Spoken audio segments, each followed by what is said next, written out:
Everybody, PP's back here. Just gonna go over the UFC 134 predictions that I gave. I'm gonna preface this. I was at work on Saturday, but I was still able to see the 2 spike fights and 4 of the 5 main card fights on the internet. So we're gonna start off with main card. My predictions. First one was Luis Kane versus Stedkov. If I'm not, Nedkov. Predicted Kane because I never really heard of Nedkov before. I was wrong. Kane lost. I thought Kane was winning the fight in the beginning, but then Nedkov was able to catch him and beat him down. Not much I can say. Props to Nedkov. Kane could be on his way out of the UFC. One more loss could be cut. Started off promising, but next fight was Big Nog versus Brandon Schaub. Was wrong again with that one. I thought Schaub's quickness was going to come into play a much bigger factor than it did. I mean, I saw the fight, I do think Schaub was still the quicker fighter, but Nogueira had a good chin. He was taking some of the shots Schaub was throwing at him, and it really didn't faze him at all. And then that nice 1-2 right at the end to rock him with that nice overhand right, and then just finished it. I mean, can't say I was wrong again. Nogueira looked really good. I thought he was getting a little too old for the sport, but if he can come into fights like that, hey, more power to him. I wish him the best. And then the third fight was Barboza versus Pearson. Again, I didn't see it, so I can't really comment on it. I know it went to decision, and Barboza did win. So that's another prediction I got wrong. I'm 0 for 3 right now. Not good. Not good at all. So I won't comment on that one. And then the next fight was Shogun versus Forrest, which I did predict right. Shogun came out quick, ready to go. Forrest kind of, he had some issues. I know his wife was going to give birth, so that, on his head. But Shogun looked good again, and we'll see if he can stay healthy. Maybe he'll get a title shot. From what I read, there's a rumor going around that one more big win from Shogun will get him another title shot with Bones Jones. So we'll see if that'll get to him. Maybe if he's healthy, he can put up a better fight than he did last time. I'll tell you this, if they do fight again, I am not taking Shogun. Bones Jones all the way. And then the final fight, Okami versus Silva. I took Okami, I bet on him. I like Okami.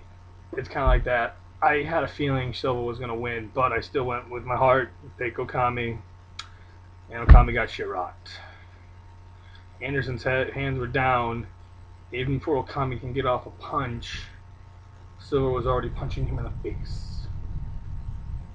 Yeah, right in the face. So it wasn't really a fight.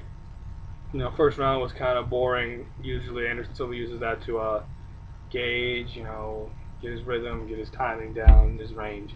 And then the second round saw him doing his, and then hands down, and then pop, knocked him down, and then took him out with knees and punches. I mean, Okami came in there, he seemed like he didn't want to fight, from what I saw. It seemed like he just came in there, I got a title shot against Anderson Silva, cool, I'm scared.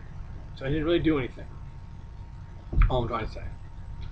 And then, so the main card was pretty well. A lot of, 4 out of 5 were finishes. Except for the Barboza Pearson fight, which again I didn't see, so I can't say anything. So the main card was solid. It was a good card. I mean, the fights didn't really mean much except for the title shot. There wasn't any #1 contenders or something like that, but still a fun night of fights overall. And then the 2 preliminary fights that I saw were Romar Polaris versus Dan Miller, which was crazy if you saw it, where Polaris head kicked him, started throwing punches.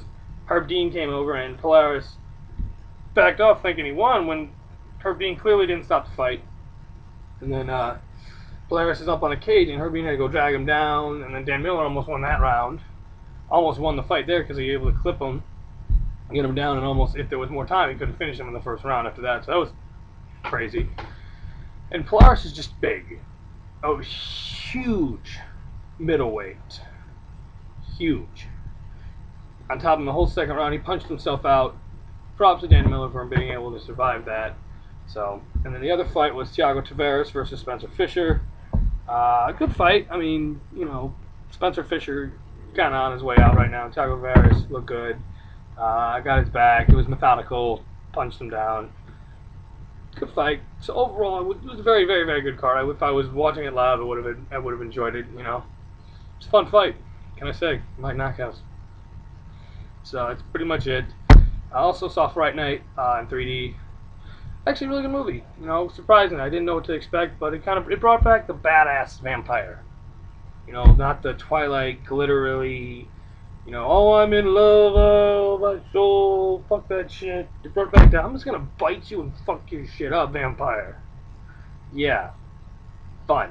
Enjoyed it. 3D was again, and didn't really care much for it. So I'd just stick, you know, seeing 2D if you can. But I do recommend seeing it if you kind of like, you know, the vampire stuff. I'm not a big fan, but it was still really good. Brought back the badass vampire. So, that's pretty much it. That's all I gotta say right now. School starts tomorrow for me. It was fucking 7 in the morning. That's gonna be a bitch.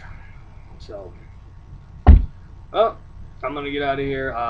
Tip of the day: if you have a chance, do not schedule yourself at 7 a.m. for school ever. Peace. I'm out.